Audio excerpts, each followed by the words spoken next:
पहले तो मैं आपको दिल्ली वालों को खास तौर पे बधाई देनी चाहता हूं आप लोगों को कि आप लोगों ने पिछली विधानसभा चुनाव में, दिल्ली के चुनाव में जो इतिहास रच दिया, उसकी वजह से आपका नाम सुनहरे अक्षरों में लिखा जाएगा। सुनहरे अक्षरों में क्या इतिहास रचा आपने।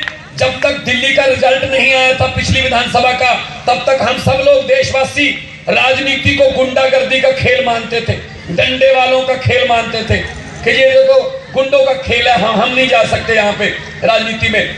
जब तक दिल्ली का नतीजा नहीं आया था, तब तक हम सब लोग राजनीति को पैसे वालों का खेल मानते थे, करोड़ों अरबों वालों का खेल मानते थे।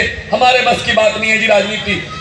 जब तक दिल्ली का नतीजा नहीं आया था, तो हम सब लोग राजनीति को परिवार वालों का खेल मानते थे। जिसका बाप मंत्री है, जिसकी माँ मंत्री है, जिसकी बुआ मंत्री है, जिसका फुफ्फा मंत्री है, उसी को टिकट मिलती है। हम तो लाइन में नहीं लग सकते जी, हमारे बस की बात नहीं है। लेकिन आप लोगों ने दिल्ली में जो नतीजा दिया, उससे सिर्फ देश को ही नहीं, आप लोगों ने पूरी दुनिया को बता दिया कि लोकतंत्र में लोग बड़े होते हैं, नेता बड़े नहीं होते।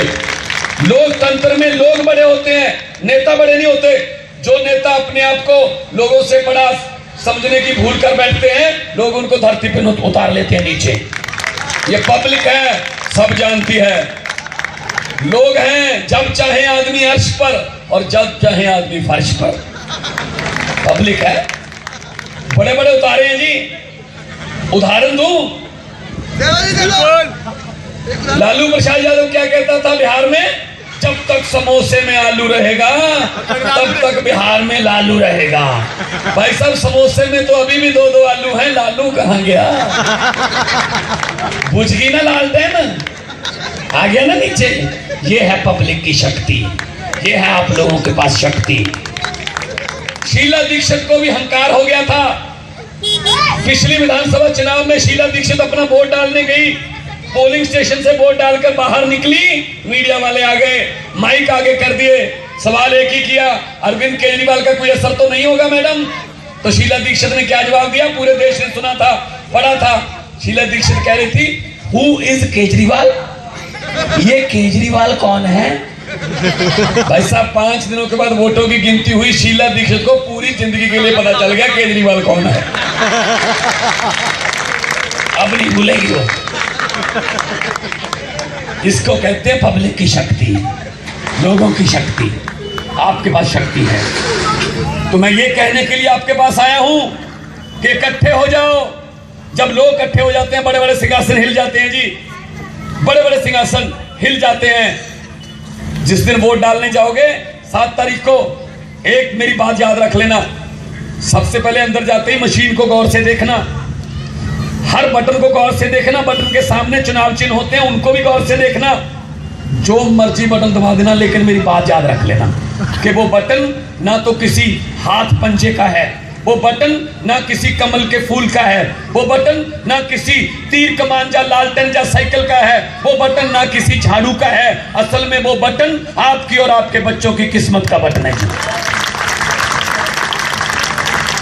अगर कोई नशा लेकर, किसी लालच में आकर, किसी दबाव में आकर, पैसा लेकर गलत बटन दबाकर आओगे, तो शायद किसी और को तो जिताओगे, लेकिन अपने आप को, अपने परिवार को बुरी तरह से हराओगे जी।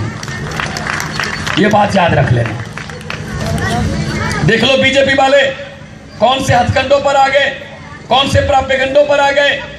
किरण बेदी जी को ले आए, साजिया इल्मी जी को ले आए, बिन्नी को भी ले गए। जो दिल्ली का बचा खुचा माल सब इकट्ठा कर लिया था। अपने पास नेता नहीं है जी, अपने पास कोई नेता नहीं थे। पूछ के देखो भाई सब हर्षवर्धन के दिल को, पूछ के देखो सतीश उपाध्याय के दिल को, पूछ के देखो विजय गोयल और जगदीश मुखी के दिल को। 40-40 साल से सपने बुन रहे थे, सूट सिलवा के रखे हुए थे कि मुख्यमंत्री की शपथ लेते समय ये पहनूंगा। भाई सब 40 घंटे पहले आई, सपनों पर पानी फिर।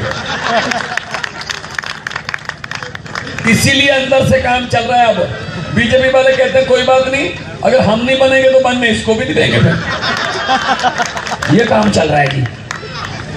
असल में कब आई किरण बेदी, जब रामलीला मैदान में बीजेपी की रैली फ्लॉप हो गई, प्रधानमंत्री जी की रैली फ्लॉप हो गई, तब इन्होंने कहा इस हार को मोदी जी के सर ना आने देना।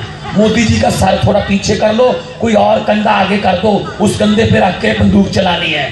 तो मोदी जी को बचाने के लिए कोई इंश्योरेंस पॉलिसी लेके आओ कि मोदी जी नहीं हारे, हम ये कैसे कह सकते हैं। तो इंश्योरेंस पॉलिसी ले, उसका नाम है किरण बेदी। और बीजेपी वाले कह रहे हैं जीत गए तो मोदी, हार गए तो बेदी।